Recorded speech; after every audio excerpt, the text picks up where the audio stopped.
It is good to be here this morning to share with you. I'm usually sitting right down there next to my wife. She's on about the fifth row back. But now I find myself in the pulpit, and at the 7:30 service, when I got up for the message, I thought it should have been Beat the Heat.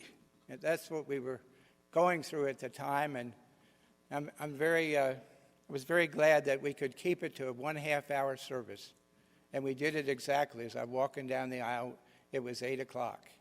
And that's not always possible when you have joys and concerns and other kinds of things that are coming up. But we did have a good attendance at that service, as well as, and I see we have a good attendance today at the 10 o'clock. Then he waited for a harvest of sweet grapes, but the grapes that grew were sour. What more could I have done to cultivate a rich harvest? Why did my vineyard give me wild grapes, those that were sour, when I expected sweet ones? When we read the prophet Isaiah's words in the beginning of chapter 5, you and I can say to ourselves, we've been there for growing a garden, a vineyard, an orchard, comes with disappointments. If we break even in terms of ups and downs, that's okay. What hurts us the most is to have put in all the effort and then have a crop failure. Sometimes it seems that for a matter of days after that, we ask why. What could have gone wrong? What could I have done differently? What has caused such a great disappointment? What we must search for in this 5th chapter of the book of Isaiah is for God's truth that will connect us to where you and I are today as we journey as disciples of Christ. The owner of a rich and fertile field decides that he will turn it into a vineyard.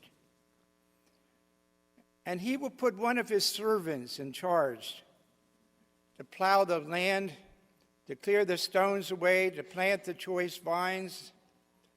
And notice that I said choice, the very best vines. For that's what Isaiah says. Not only were the vines planted, but also the stones that were in the field were all gathered, and a watchtower was built. And then some of the stones also were used for the building of a wall around the vineyard so it could be protected. And then a winepress was prepared from the stones that were there and already in the ground, the large stones, and none other stones were made so they could fit right over top.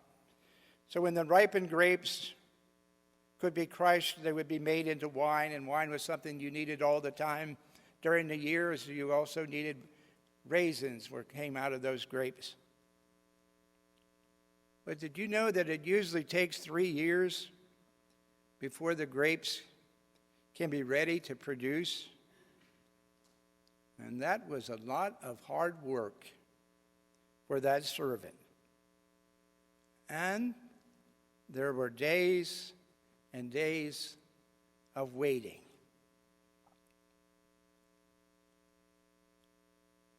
And then one day the time was there, the grapes were now on the vine. And I can picture the servant one day looking out the window of his watchtower. He must have been thinking about these words, which are captured in a popular song of our day. I'm on the top of the world looking down on creation. The sun was shining, and there was a cool, gentle breeze, and there were even the puffy white clouds in the sky. Clusters of grapes were glistening in the sun, and the fragrance was just heavenly. The keeper of the vineyard could hardly believe that the day had come, and the harvest was next, and it was about to begin, and he couldn't do it alone, so he had to go out and find some others to be workers in the vineyard. He got down from the tower, he walked toward the gate of the stone wall, and he was about to latch the door when out of the corner of his eye he saw someone walking down the road. And as that person got closer, he realized that it was the owner of the vineyard. And the owner spoke just 2 words, "I'm back." Somehow he had been keeping a calendar. He knew that 3 years were up. The grapes should be ready, and so he just happened to show up that day. And now it was time to see what had been created on that piece of land. The servant had built a tower. He had put a wall around the vineyard. He had planted the choice vines. He was pleased with everything that he saw, all the detail. And then he passes through the gate.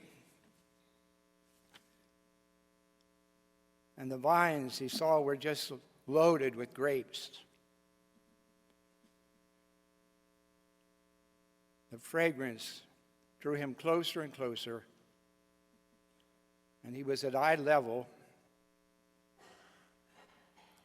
Unlike the fox who couldn't reach the grapes, he could reach them. And so he did. And he took one of them in his mouth and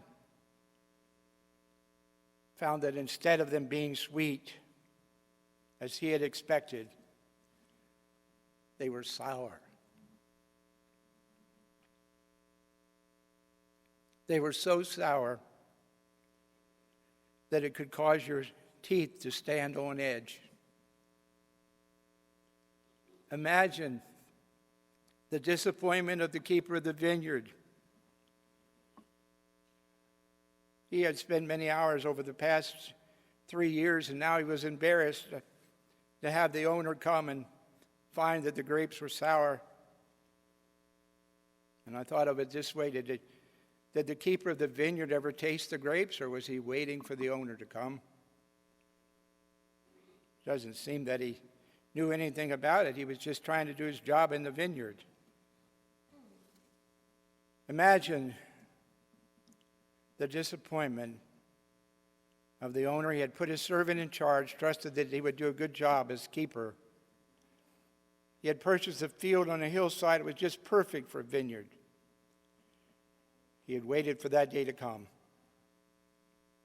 One can only imagine the prophet Isaiah's audience on hearing this story, for they must have been shaking their heads in sadness and disbelief that such efforts should end up with such miserable results. And the question kept going on and on. What more could I have done? And the unspoken answer is nothing. We can't do nothing unless we call upon God and ask Him to direct us. What Isaiah is saying in this allegory is that the people of Israel have not met God's expectations in the vineyard. What has been missing for them all along is the sustaining presence of God, God being there day and night for them, guiding them. All they have to do is ask, get down on their knees and pray. They were existing in the world, simply existing. And they had forgotten that they were God's chosen people.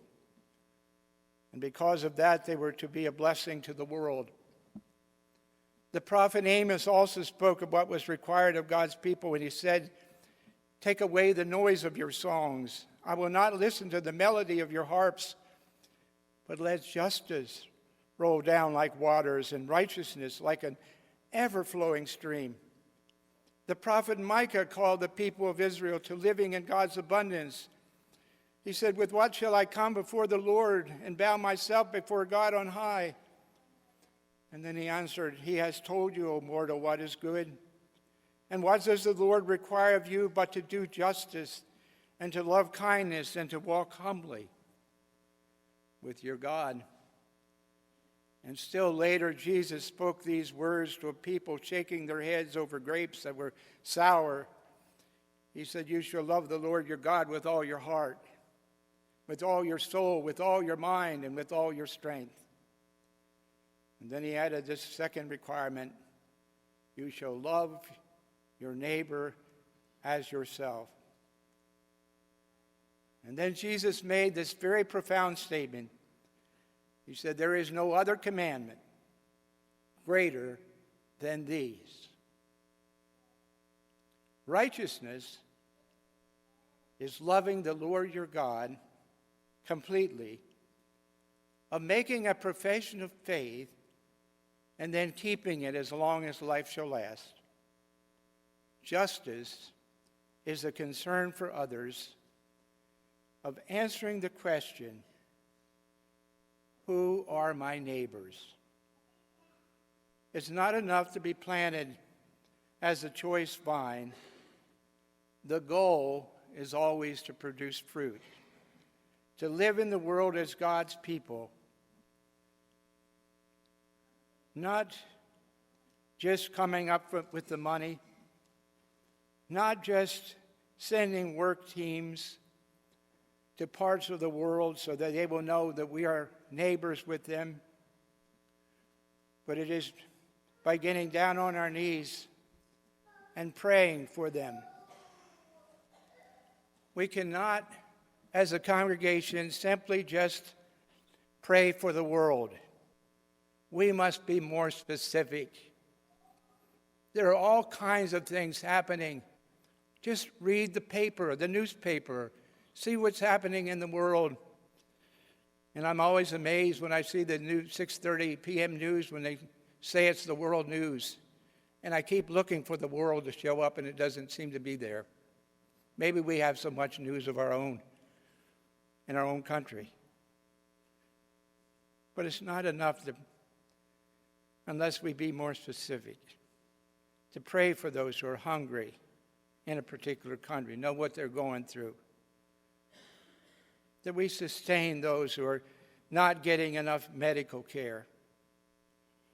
That we're in touch in our hearts with what it means to be homeless or living in a war-torn country, and we have to get out as quick as we can, fleeing in the night, not knowing whether we're going to be received by that country where we're going or not, knowing where the boat's going to go down. And so often they have gone down and people have been drowned. We know that story.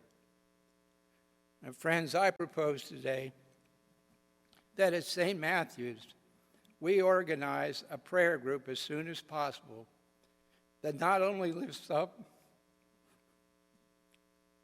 the world's concerns and joys, and within the group, but we'll also be able to distribute that prayer list for the week, perhaps on the midweek messenger.